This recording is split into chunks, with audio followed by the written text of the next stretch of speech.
reduce fine lines, acne, pimple, melasma, and dark spots. Ito lang ginagamit ko. Bakit hindi lang yan? Twice a week lang siya. Ayan. Retinol serum na siya.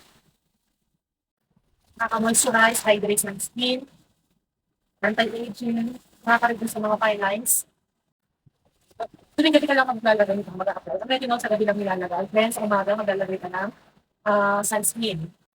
Don't forget na maglagay ka rin nga pala sa bandang leeg mo para hindi naman siya iwan. Ito naman ginagamit ko to twice a week lang for maintenance na kita. Ito yung mixed room face and body serum na retinol plus hyaluronic acid. For 200 plus pesos, ganito na ang ma-receive mo, ganyan siya kalaki. So, magtatagal talaga siya. Retinol serum na pala siya for face and body, kaya pwede rin siya sa body. Kung gusto mo din na kulinis or na-moisturize or maging mag-glow ang skin mo, basta mas pangat naman, ang lalagay mo sa body ko lalagay. Follow for more tips and records, straight ka niyan.